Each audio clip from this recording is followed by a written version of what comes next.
So I hope my screen is visible now. Yeah, it's fine. Okay. So yeah, let me quickly introduce Jasleen. Sure. So Jasleen is someone I've known for quite a while now, and yeah, so Jasleen is a faculty at Sense at IIT Delhi. She did her PhD at IIT Delhi with, I think, with Professor Tyagarajan, if I'm not wrong. Yeah, two supervisors, so Professor Tyagarajan and Professor Sankalp. Yeah. For Professor Sankalp, of course. So yeah, so she did her PhD in quantum optics and quantum information theory. Follow that, she was a postdoc at the eminent laboratory Amy Cotton at Orsay as a CNR. It's a CNRS lab. Follow that, she briefly did a postdoc at Oxford and then at Vienna in Germany. And I think she recently joined IIT Delhi as a faculty. And today she's going to talk on integrated photonics for quantum information processing. So Jasleen, please take over. Okay, thank you, Himadri. So Himadri and I did our PhDs, just a few hundreds of meters apart, so not very far away. So the work that I'll be presenting today, it is mostly the work I've been doing for the last few years, a summary of what we did, and then what I'm currently working on. So this talk will mostly focus on integrated photonics and how you basically use different kinds of platforms, integrated platforms to develop quantum technologies. So the first slide is, I guess, I don't need to, this is not for the current audience. Everybody knows this well. So, but just for the sake of completion, this field, as we know, is gaining a lot of attention nowadays, not just from industry, academia and researchers, but also from industry. Several startups are coming up every day nowadays. So the basic understanding, the basic idea behind this field is that it utilizes the fundamental principles of quantum mechanics, which is superposition and entanglement, to do certain things which are not currently possible using our classical resources. And this is found to have applications to have secure communication between 2 points, to do quantum computation tasks which are not possible using current computers, quantum computation.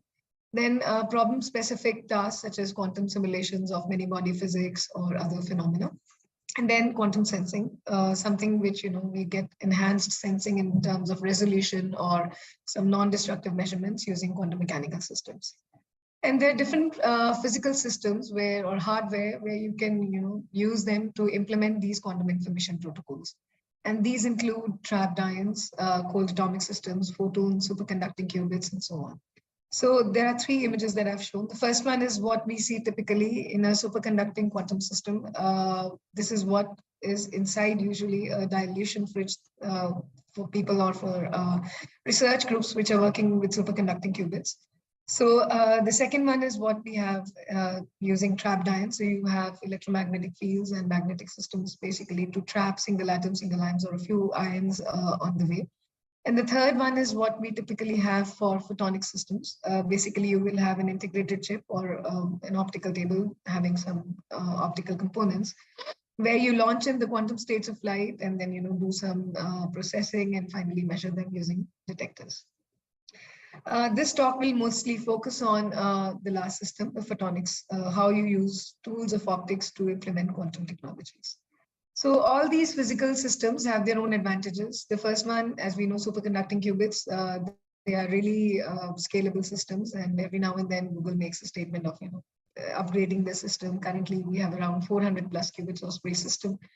So the system is quite scalable, but of course it comes at the cost of a huge resource overhead. So as you increase the number of qubits, the dilution fridge, everything that goes inside the whole system, it becomes very, very you need much bigger systems, or you need more systems to have this kind of qubit systems. So they have to be kept at cryogenic temperatures. And also superconducting qubits are not usually good for communication. You can't use them for communication tasks. Then you have trapped ions. They are also scalable. The problem with the trapped ion system is that they have to be kept under vacuum conditions, and also they're not possible to be used for communication tasks. The good thing about trapped ions is that, 2 ions talk to each other through Coulombic interactions. So you can implement quantum simulations or some, problem-specific simulations on this kind of a quantum system. Photons, they are scalable, but to some extent, I would say, but it is difficult to have identical photons which have the same properties. The good thing about photons is that you don't need to keep them in cryogenic temperatures. You don't need vacuum to process them. They are excellent for communication purposes. They are flying qubits, as we know. So you make use of photons for having secure communication from one place to another place. The problem with the photons is that they do not interact with each other. So the same property that it has decoherence, it doesn't decohere easily. It also makes it problematic to be used for to do some simulations which require some interactions. So of course, all these systems, as you see, have their own advantages and disadvantages. Photonics, of course, gives you certain advantages which other systems do not give. So any quantum information experiment, I would say that you can easily describe them in 3 stages. First you generate your qubits with the desired properties, then you manipulate them, and finally you do some detection schemes to see what processing has taken place. So in optics, this translates to generating quantum states of light. You can generate single photons, entangled photons, squeeze states, and so on. So the first step is to generate your quantum states of light. Then you process them using some optical system. Here I've shown a schematic of using a big multi-port interferometer where these quantum states of light interfere with each other depending upon the task in hand. And then finally you have these detectors at the end to see what detection, what has actually, how the state has evolved. So once you have this basic hardware ready, you can do a lot of applications with them. You can do quantum simulations, computing, sensing, and so on. So the basic requirements for a quantum photonics task is that you should be able to generate your photonic qubits with the desired properties. If you need squeeze states of light, you need to have some noise properties attached to it. If you need single photons, you need to have spectral correlations or uncorrelations attached. Then if you need entangled photons, you need to have some kind of correlations which are more than the classical correlations.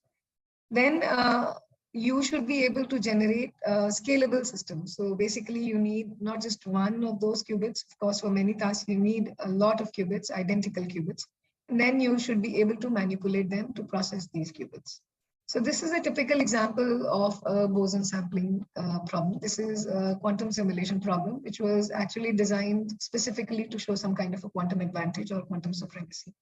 The task was as follows, that if you have a few number of bosons which are interfering in this multi-port interferometer, some kind of a multi-interference system here, and then at the output, you need to sample the distribution. So this task was originally designed to show quantum advantage, and it was shown that with just tens of bosons, you should be able to show a quantum supremacy, which means that a quantum system can actually beat a classical computer in devising the problem. But slowly with the improved algorithms, classical algorithms, now the bar is getting higher, and the losses and all, so the bar is getting higher each day. But if you want to increase the number of bosons, you also need to increase this large interferometer. So just to give you an idea, if you want to do boson sampling with 50 photons, to have that required complexity, you need at least 5,000 beam splitters. So those who are working in optics, they are well aware that aligning 5,000 beam splitters, for instance, on an optical table is not a simple task. It's just a nightmare. So it is difficult to implement this kind of a system, this kind of a quantum experiment using bulk optics. So the solution here comes through integrated photonics, because you can integrate the entire bulk setup, huge amount of bulk setup using different integrated photonic platforms, and you can make a chip out of it. And the basic advantages for integrated photonics are that you can implement, you can solve the problem of scalability, because they are everything is on a chip. They are much more stable. And then you can also change the properties of that chip locally, and you can introduce some kind of reconfigurability or tunability in your system. So the goal over the last few years in integrated quantum photonics research is that you would like to build all these building blocks that I mentioned, generating quantum states of light, manipulating them, and finally detecting them all on chip. And there are different integrated photonic platforms which are widely explored worldwide to implement these quantum devices. So the basic requirement for such platforms is that they should be low loss, which means that they should have very low coupling losses from sending light from one side of the chip and collecting it at the other side of the chip.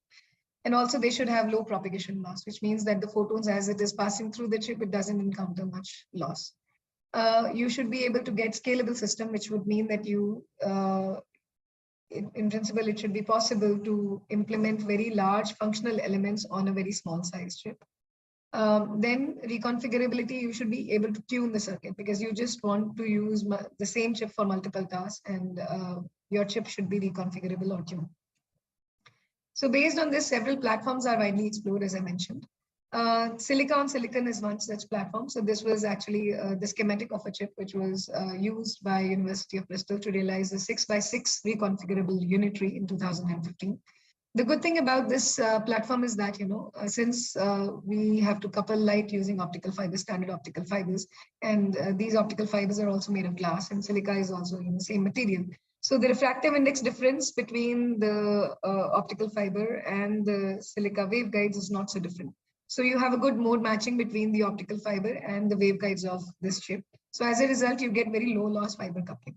And you can implement this reconfigurable circuits on this kind of a chip using thermo-optic effect. But the problem here is that the limitation is that, because the refractive index contrast is not a lot, this kind of a platform doesn't allow very large scalability. So it only offers limited scalability. Then you have a silicon on insulator platform. If you want much more scalability, this is one of the best platforms.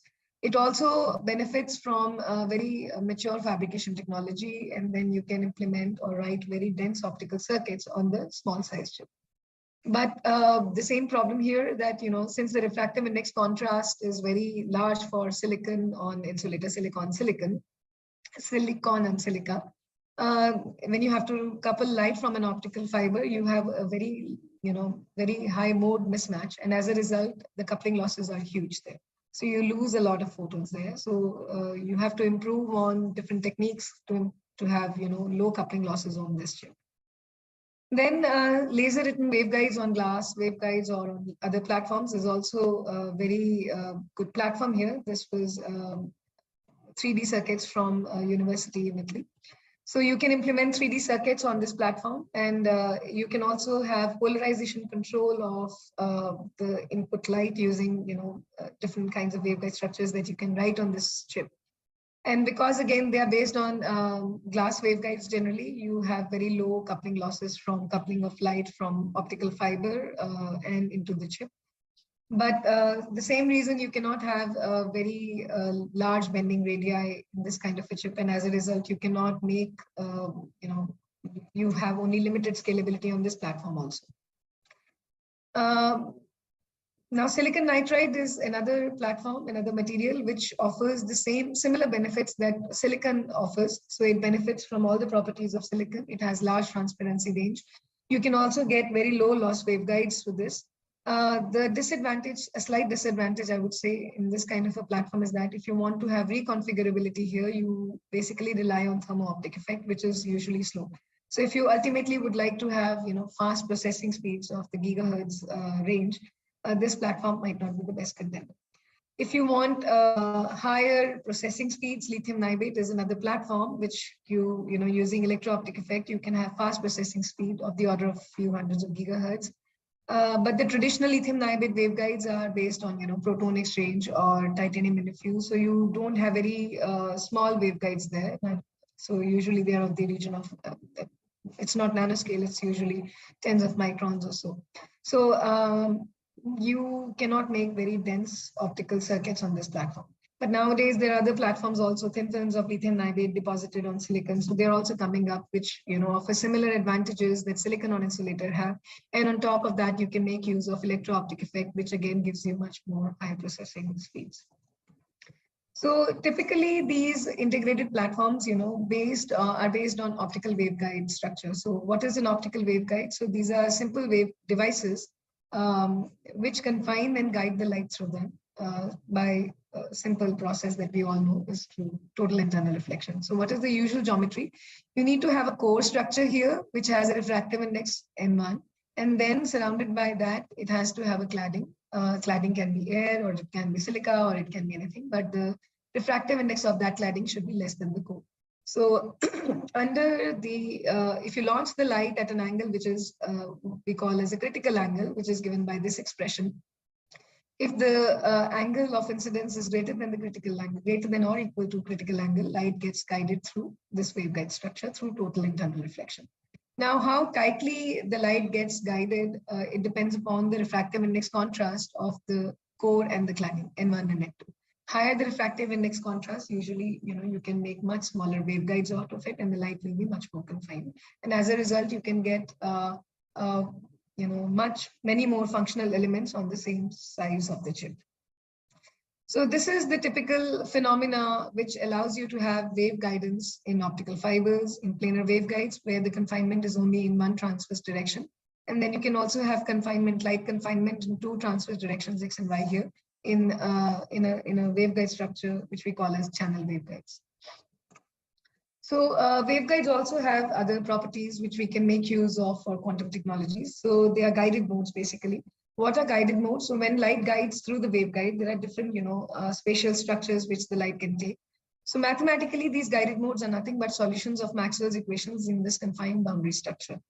So physically, what they mean is that, there are few solutions of these Maxwell's equations which have electric field patterns, and then these modes basically maintain the same electric field patterns as it transfers through this waveguides.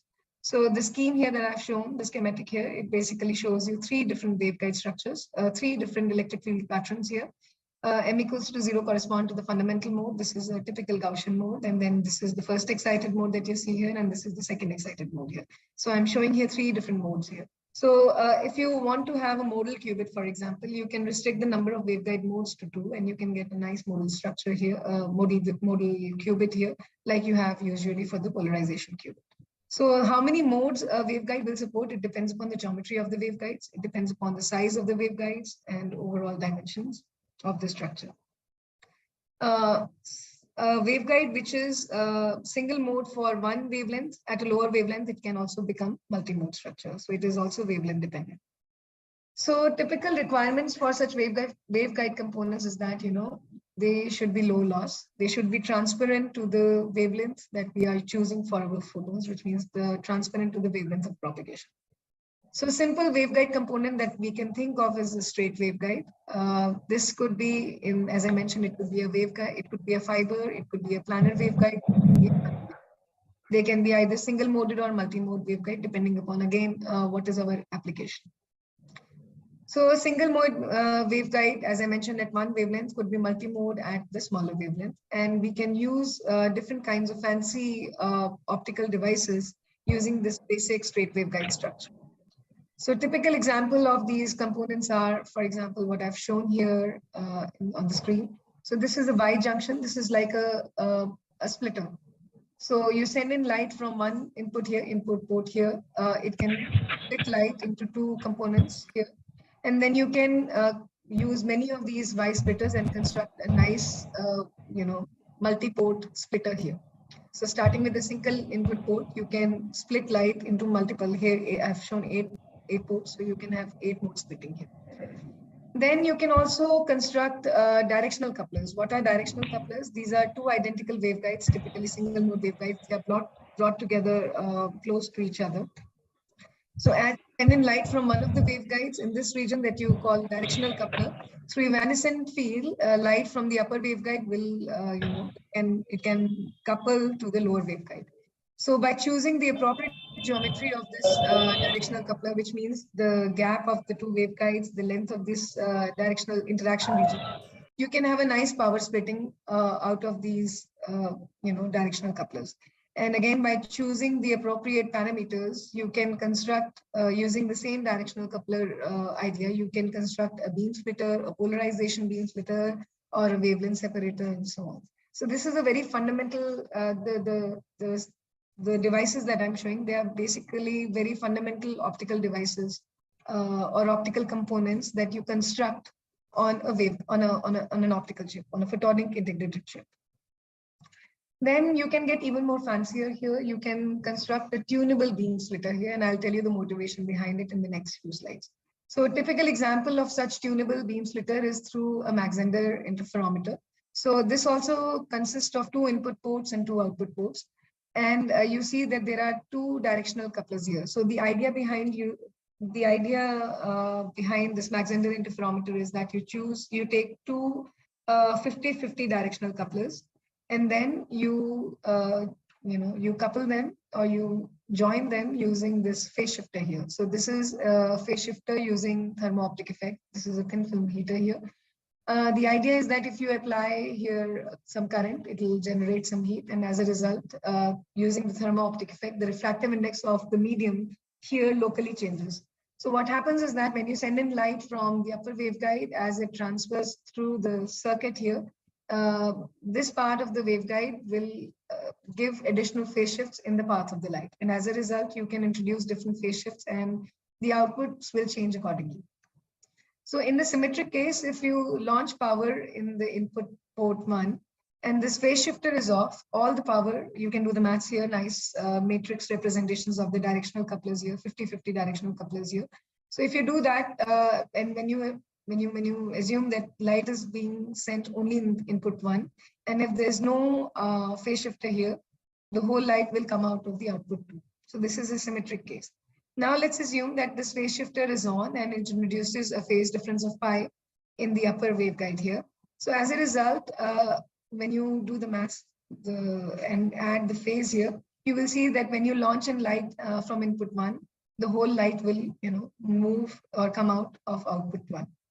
So in between 0 and pi phase shift of this phase shifter, you can have variable beam splitting ratios at the 2 outputs. And this is what gives rise to a tunable beam splitter. So usually you use, there are different ways you can change or introduce the phase shifts here. Thermo-optic effect is one. Usually this is what is used in silicon nitride, silicon, and so on. It is lower, usually a few kilohertz is what you get out of this kind of a thermo-optic phase shifter.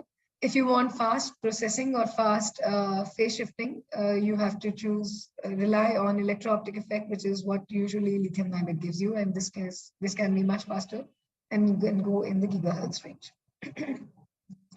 So you can stack these nice Mach-Zehnder interferometers in a particular pattern, and it was shown back in a few.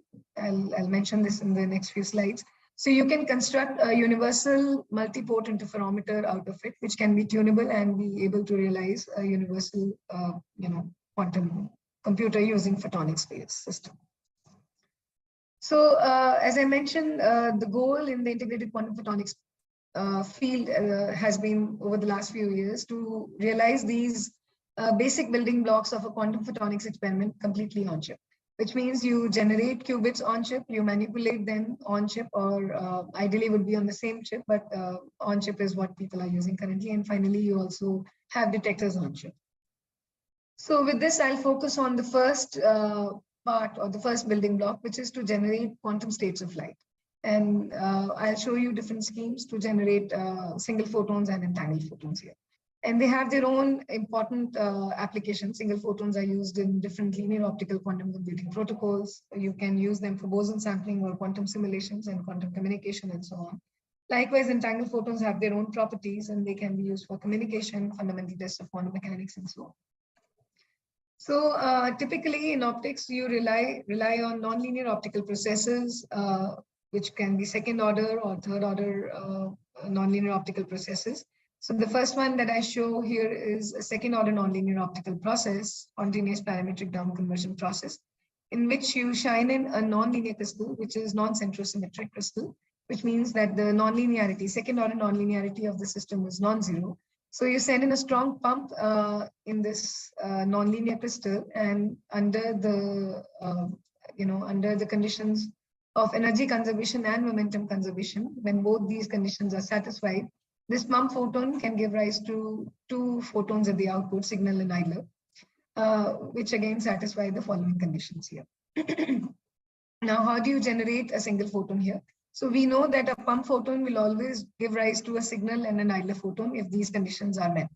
So which means that whenever you have or detect a photon in one of the arms, signal arms, let's say, if this detector registers a click, you know that there's another photon in the other arm.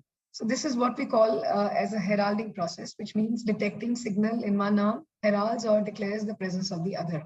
So you detect one photon and you use the other photon for other tasks. So idler will be then the single photon that you can use for different applications. Likewise, you also can use third order nonlinear optical process, which we mentioned here, spontaneous 4-wave mixing process. In this case, 2 photons from this pump beam, basically it gave rise to a signal and idler photon at the output, which is again moderated by the energy and momentum conservation and the third order nonlinearity of the system. Now, the basic requirements of any of the source relying on these optical processes is that they should be very bright, which means that you should be able to generate many photons, single photons or entangled photons using the system, and they should have the desired purity or desired property. So based on these nonlinear optical processes, different materials are being explored. For example, SPDC, you use SPDC in KTP waveguides and lithium niobate waveguides and so on. And for spontaneous 4-wave mixing process, silica waveguides, silicon, and even fibers are widely used to generate single photons or entangled photons or any photons with the desired property. So over the last few years, we worked on simple commercially available systems here. So the goal was to explore optical fibers, which are commercially available, very inexpensive systems. And you make use of these commercially available systems to generate single photons or entangled photons, which in principle you can also tune. So the schematic here is basically of polarization maintaining fiber, PM980 XP, which was available easily from Thor Labs at a price of $22 a meter. So this is a polarization maintaining fiber, a panda type fiber here. Slow axis is here and fast axis is here. There are 2 orthogonal polarization axes for this fiber. So our idea was that we make use of this, cross-polarized phase matching, which means that, a pump is along one polarization and signal and idler are along the orthogonal polarization. So we make use of the birefringence property of this optical fiber and generate single photons. So here, as I mentioned, the pump was along the fast axis and signal and idler were along the slow axis here. And this is what the momentum phase mismatch looks like. So here delta n is the refractive index contrast. So this is the refractive index birefringence, basically. Delta n is the birefringence of this optical fiber. So to investigate if this kind of a fiber can give rise to single photons using this kind of a phase matching condition, we modeled the optical fiber using standard optical fiber toolbox and found that if we pump this fiber at 1000 nanometers, in principle, we can generate signal photons at 810 and idler photons at around 1310 nanometer, which is what we required. So as you change the wavelength of the pump, you also see that, you can go till 1550. This is also what we needed. So we wanted photons at telecom O band and also at telecom C band, which the simple fiber in principle theoretically was giving us. So this is how the experimental setup looked like. So we generated the pump beam using this test isophire laser. And, this was nicely spectrally controlled using these interference filters and was launched in this PM980 fiber with this fast axis. The polarization was actually controlled using this polarization beam splitter here. So 4-wave mixing happens in this fiber. Signal and idler were generated, signal at 810 nanometer, idler at 1310 nanometer. And then they were separated using dichroic mirror and then sent to this superconducting nanowire detectors. And we did all kinds of coincidence measurements and G2 measurements using this time taggers and techniques. So this is how the source performance looked like. At 30 milliwatts of pump power, we could easily get coincidence counts, which were around 10,000 coincidences per second, which was quite good for this kind of an optical fiber. So all the numbers that I'm showing is, they are crude numbers. They're not error corrected here. So G2 in the unheralded case was around 0.02. I'll explain this in the next slide. And the unheralded case, 1.7, which was quite good using this simple optical fiber. So we measured the second order correlation here. This is what the expression looked like. So we split the signal and the signal photons were sent to this detector. But in the idler arm, we placed a 50-50 beam splitter. So in an ideal case, when we look for the 3-fold coincidences, which means all the 3 detectors firing at the same time or similar time, considering all the delays. Ideally, if we have only a single photon in the idler arm, we should not see any 3-4 coincidences. So this G2, which is G2 heralded, that what we say, should be 0 or close to 0. So in our case, we varied the pump power at the input, and we measured this G2 heralded for a wide range of the pump powers, and we found that it was close to 0 in all the cases, 10 raised to the minus 3, 15 into 10 raised to the minus 3 for even 70 milliwatts of pump power. So for a very large ranges of pump powers, we could see single photon emission, which means that there is no contamination or no noise due to the multiphoton events. We also measured, spectral correlations between signal and idler photons. We measured joint spectral amplitude. This is typically given by this expression. It is a quantity which is dependent upon the phase matching function, which is given by this expression here, and the pump envelope function. Usually the pump envelope function is Gaussian, and phase matching function is the sync dependence, which is dependent upon the length of the fiber or the length of the nonlinear medium, and delta K, which is the phase mismatch. The amplitude square of this this quantity, JSA, is what we have this joint spectral intensity, which is a measurable quantity. So ideally, for an uncorrelated state, which is what we need for a pure single photon state, this should be either a circle or an ellipse, which is parallel to one of the frequency axes, one of the wavelength axes. So this is the first plot that you see. It corresponds to a correlated photon pair source, which is not what we need for a single photon source. So ideally, for a single photon source, this is how the JSI should look like, which means that the detection of one of the photons, they are uncorrelated, or they do not depend upon the measurement of the other photon. So for our case, I have not included the result here. We could easily get a JSI which was vertical like this. And this was the same if we tuned the pump wavelength and generated photons at 1310 or at 1550. So this showed that a simple optical fiber can be used, which is commercially available, can be easily used to generate single photons with high spectral purity at a wide range at telecom O band and telecom C. Okay, so this was for single photons. Now we will focus on another degree of freedom, which is the spatial modal qubit degree of freedom here. As I mentioned that, waveguides also offer other advantages. So spatial degree of freedom is this degree of freedom, which we can explore in addition to the polarization degree of freedom. So if we have our waveguide structure such that it is multi-mode, but if we restrict the number of modes to 2 to the region of for the wavelength of operation, we can really get a nice spatial mode qubit out of it.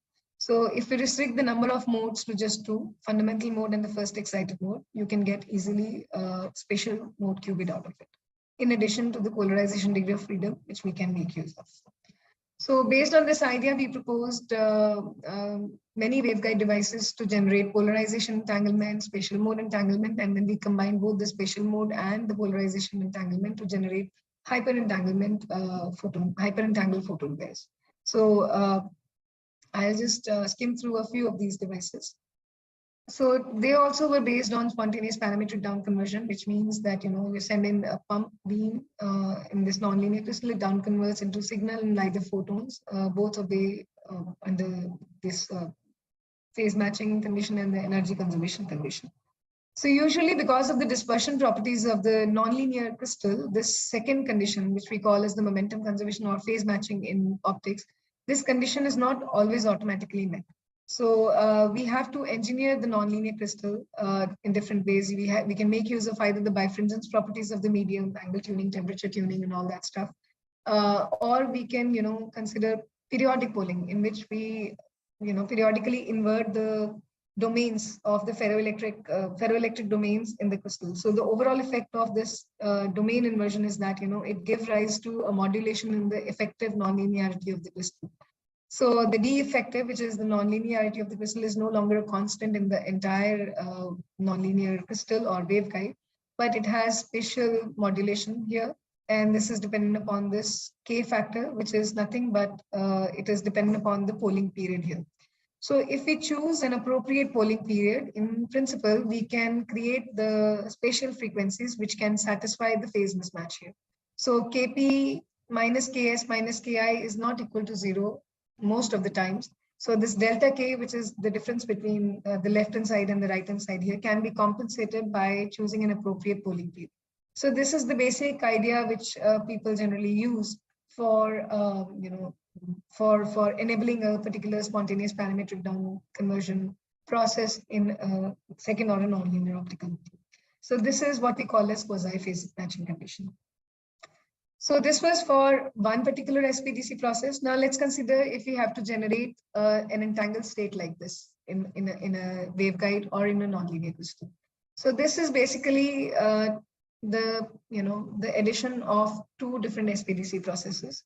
So two different SPDC processes are taking place can in principle take place in the crystal simultaneously. So the first process is that, you have your pump photon, which is horizontally polarized. It can down convert into a signal photon, which is horizontally polarized, and idler photon, which is vertically polarized. So this is what you get here, the first term that you see in this equation. So this, of course, has its own energy conservation and momentum conservation. The momentum mismatch condition is what we get here. The K1 is the particular momentum mismatch, and lambda min is the corresponding polling period that we need to satisfy this particular SPDC process. So in order to generate this second term here, we need an SPDC process of something like this, that you again have a pump photon, but it down converts now into a single photon, which is vertically polarized, and idler photon, which is horizontally polarized. So the polarizations are now reversed. So the corresponding phase mismatch is given by this, and the polling period is given by this lambda 2.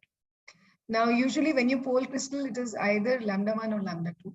But our idea was that if we have to enable these two processes simultaneously, the corresponding phase matching conditions of the both processes have to be obeyed simultaneously, which means lambda 1 and lambda 2, or K1 or K2 spatial frequencies should be simultaneously exhibited by this SPDC crystal. So we considered the process of dual periodic polling. Instead of a single periodic polling, we considered the process of dual periodic polling. So we have this, spatial modulation of the refractive index, spatial modulation of the nonlinearity of the medium, where it is not periodically poled, but dual periodically poled.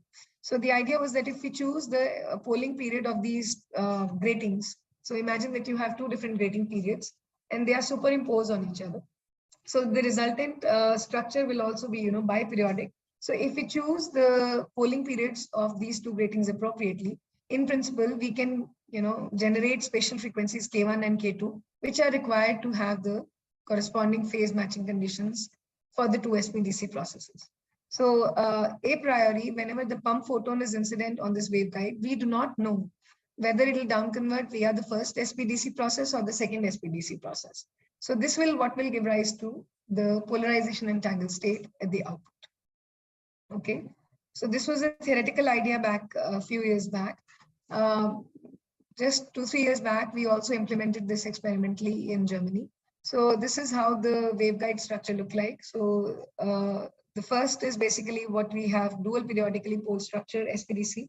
And then, of course, because of the dispersion and other properties, we need to have some kind of time delays or time compensation, which we use, electro-optic mechanisms to compensate for this. So we showed this theoretically, that experimentally also, that in principle, by using this dual periodically poled structure, you can generate polarization entanglement directly. So once you generate these photons, you also need to do something with them, right? So you manipulate them or process them. And in optics, we make use of this linear optical circuits using waveguides, directional couplers, tunable beam splitters, and so on and so forth, to implement different kinds of unitary operations on chip. So this was proposed back in 1994 in Austria. That this is a multi-port interferometer scheme. So the idea was that there exists a perfect mapping between this unitary operation here and this kind of a linear optical circuit. So the crosses that you see here is nothing but beam splitters, whose beam splitting values, you can tune the beam splitter values or reflectivities of the medium. So the crosses here are nothing but tunable beam splitters, where the output powers can be tuned by changing the phase shifters. So this was the geometry that I showed earlier using the Mach-Zehnder interferometer. So this consists of two directional couplers which are joined with each other, and there are phase shifters in the beginning and in between these two directional couplers. So by tuning the phase shifter values to theta and phi here, in principle, I can I can change the reflectivities or beam splitter values from 0 to 100. And here, all the crosses are nothing but these modified Mach-Zehnder interferometers here. Okay. So the basic idea is that if you have your unitary, you can decompose your unitary on this linear optical circuit. And there are algorithms available nowadays where you can, decompose any unitary operation onto the beam splitter values that I just showed here. Okay. So the idea is very simple. You have your unitary, you decompose it. By decomposing, you will get the values of the phase shifters here, what phase shifter values you need to implement that unitary. And you correspondingly apply the electric current or you apply the voltage locally to generate this phase shifter values and implement your unitary experimentally. So this was a triangular form of linear multiport interferometer.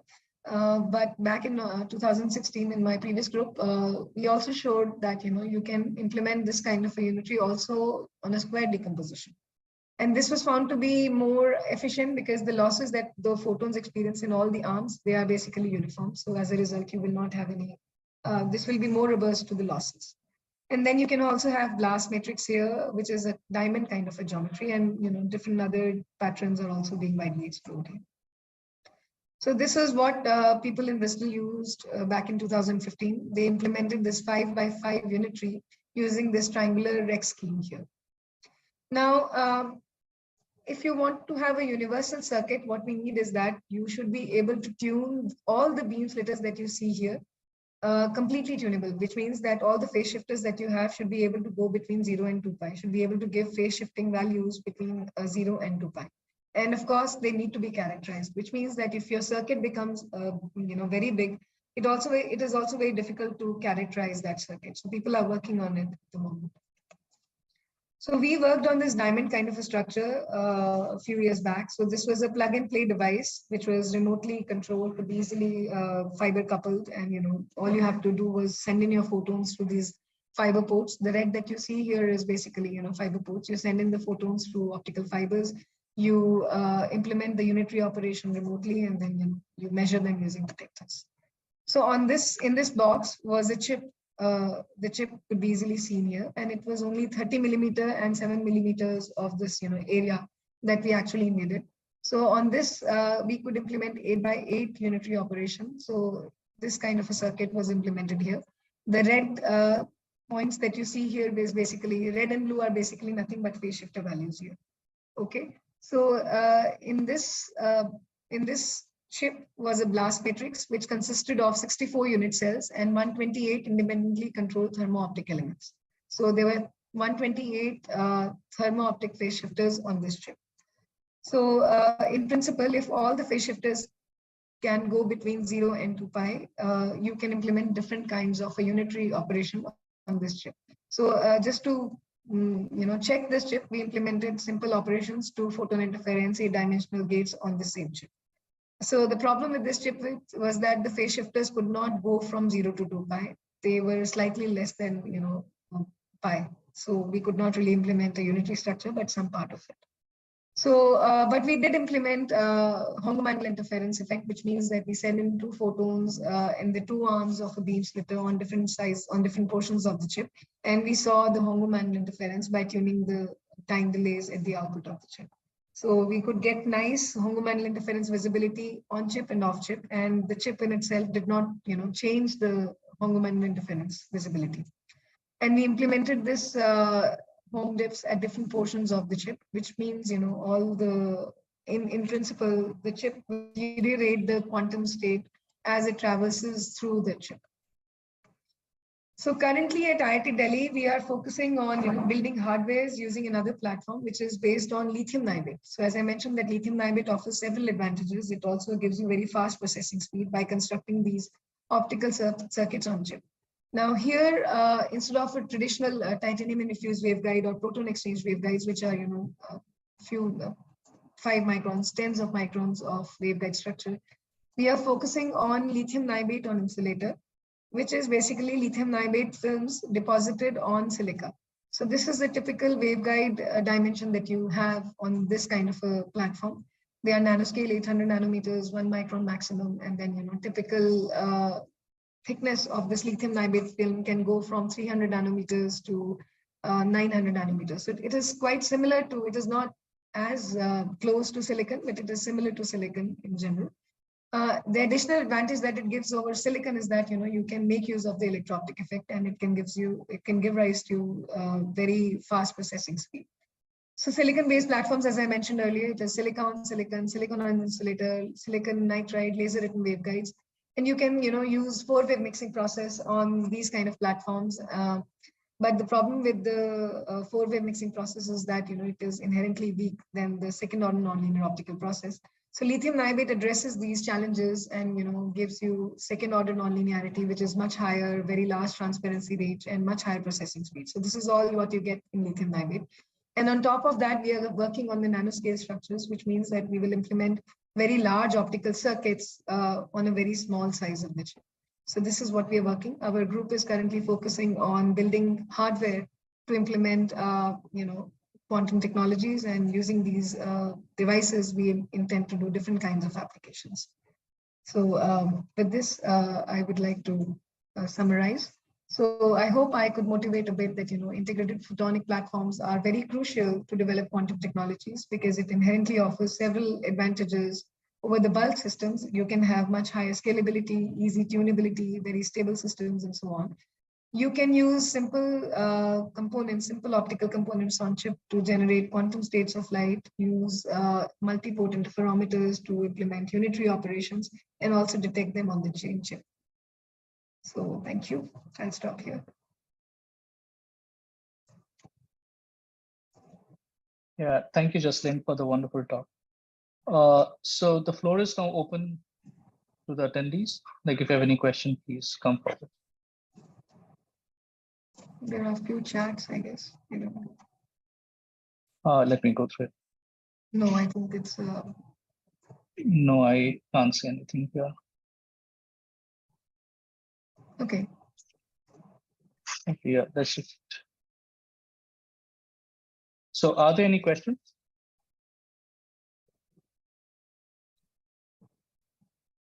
Hi, Ranjit, please go ahead. Yeah. Thank you for your talk. I have 2 questions. Yes, first one is, what are the typical space distances between physical placement of parallel waveguides? Because if parallel waveguides, because if these parallel waveguides are placed very closely to each other, then wave functions of photons propagating in each waveguide may overlap. Yeah, that is right. So this is what I already discussed here.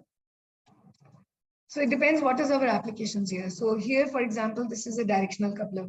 Here, if you send in light from the first output, the upper port here, these 2 waveguides, the region here, the waveguides are very close to each other. Here, you actually want the coupling of waveguide, a coupling of light from one waveguide to another waveguide. So you actually need them very close to each other, so that, if you launch in light from the upper waveguide at the output, some light also go in the lower waveguide. So in these kind of waveguide structures, you need coupling, and you need to place them very close. And how close, it of course depends upon the platform that you're choosing. In silica, it could be hundreds of nanometers, for example. In the waveguide structures that I'm using, tens of nanometers is good enough to have this kind of an interaction. So it depends upon the applications. However, if you talk about this multi-port interferometer, this kind of a structure, they need to be very close. They need to be very far away from each other for the same reason that you just mentioned. Okay, thank you. Second question, you talked about quantum computer based on photonics.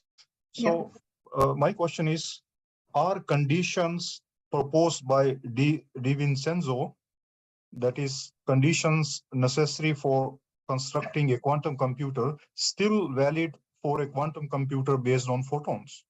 That's a good question. So we can realize the unitary operations using these circuits. However, when we have to have some kind of interaction between the photons, photons don't interact with each other. So you basically look for other protocols, MISC. So which would mean that, you have to construct even more bigger circuits, many more qubits. So that is where, we are still lagging behind. But these conditions are still valid, right? Because he proposed in 2000. To some extent, but we have to address issues of noise, issues of that two photons do not interact with each other. So we have to. It might not be universal per se with this kind of a criteria, but we have to look for other ways. Okay. So when you are talking about photon interactions, do you mean that in nonlinear medium they can interact? Right, because one photon may be split into two photons. Yeah. But in linear, they can overlap. The wave function of photons may overlap, right? This is what you are talking. In realizing quantum gates, you need to have some kind of interaction with the qubits, right? That is not easy with the photonic systems. That's what I'm trying to infer here from computation side. Mm-hmm. But interactions can be achieved by overlapping wave functions. Mediation. Yeah, we need to have some kind of a mediating technique. Mm-hmm. Thank you. Thank you. Yeah, thank you.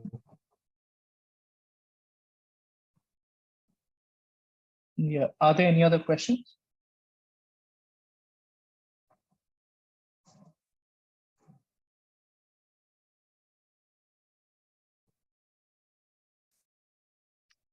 Yeah. So Jasleen, I had one question is, again, it's similar to what you just mentioned. So in terms of like from an experimentalist perspective, like in terms of architecture or design, what do you think are the major roadblocks in trying to get a circuit of this kind as say compared to designing a superconducting circuit? So this circuit, if you look at the picture itself, the crosses here are, for example, they are beam splitters, tunable beam splitters. And if you want to have, a scalable system, you need to be able to write all these beam splitters in a very small chip.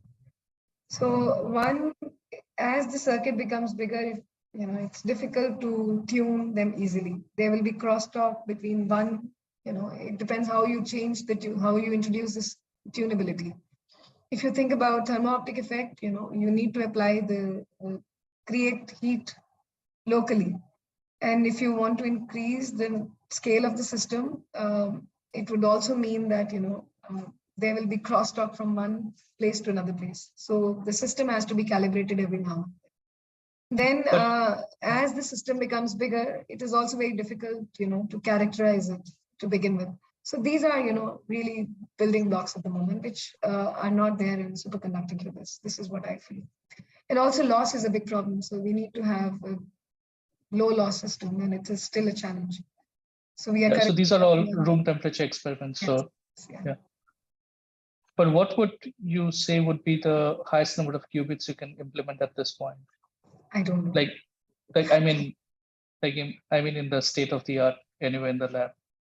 How many input photons you put? Like if you use horizontal and vertical polarization as a qubit, so 2 qubit state is fine. It's not an issue. But then the rates that you're generating. For example, in my I'm working on lithium niobate on insulator. So the challenge, first of all, it's a new platform. So we are still working on it. So the loss has to be characterized. We need to figure out how the mode structure look like, and then what would be the rates at the end. So because even if the process is very efficient, if the physical system is very lossy, it will kill all the photons, right? You will not be able to measure them. Yeah. If the system is if the coupling mechanism is not good, you will not be able to couple them to the optical fiber. You will lose a lot of them on chip itself, while coupling. So this will also kill a lot of photons. So those are the challenges. So getting a 2-photon state is fine. Path entangled state, it could be anything. It depends what degree of freedom we are focusing on. Yeah. So is it easier working with like the polarization degrees of freedom rather than path entanglement or any other degrees of freedom? So sorry, could you please repeat the question? So is it easier working with, so people nowadays work also with this what you call d-dimensional states, like which Yeah. uses higher orbital angular momentum and things like that. Yeah. So I think that would be a smart way to do. So for example, this is what probably Xanadu in Canada they are doing. They're not focusing on just one polarization degree of wave. CV is another. It has a huge potential, and then I think it can really address the scalability issue to a great extent. Okay. Yeah. Thank you so much for the interesting talk. I think lithium niobate is supposed to be quite promising. So I hope so. Yeah. Yeah. I hope to do it in-house. I hope to do it in the country. So Yeah. looking forward to it. Yeah. So Still see hand. Ranjit, your hand is raised Yes. again. Do you want to ask another question? Yes, Okay. sorry. So I would like to know about the loss mechanisms. So type of loss mechanism in the room temperature. So from my understanding, this may be heating of optical elements and then a vacuum noise maybe, right? And the wavelength of the similar wavelength, which is very close to the SPDC process. I mean, photons coming from the SPDC process, or maybe something else. This is for my clarification. I would like So to know. the loss here, yeah. So the loss here that you see here, even if you see on the slide here, so this is the first building block. So this is, let's say you generate your quantum state of light, and then you have to send it into this linear optical circuit. So usually you send it through optical fibers, for instance. So you need to couple your quantum state of light onto this chip. So if you do it with optical fiber, you have, if you don't address the mode mismatch, there will be a lot of loss while coupling this light into this chip.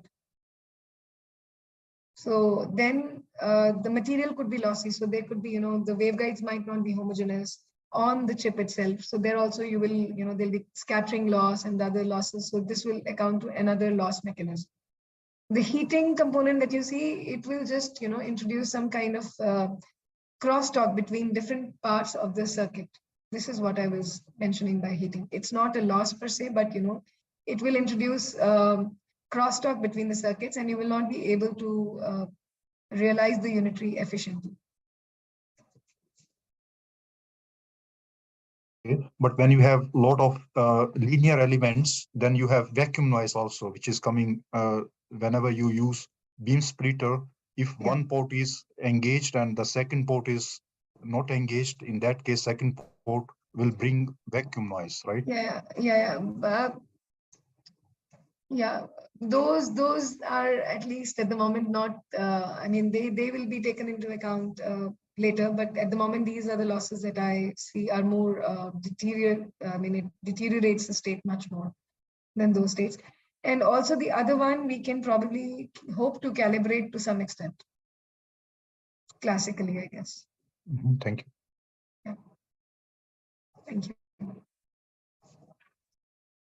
Okay, so if there are no more questions, let me thank all the speakers for today, and also to all the people who attended the session. Yeah, with that, I'll hand over the mic to the QIQT organizers. Yes, thank you. We would like a small notification for the participants that we have a quantum computing tutorial starting from 4 after we have a talk starting from 3. So we will like all you to tune in from 3, and hopefully you will get you all the quantum computing tutorial at 4, and we'll end it around 6. So yeah, thank you.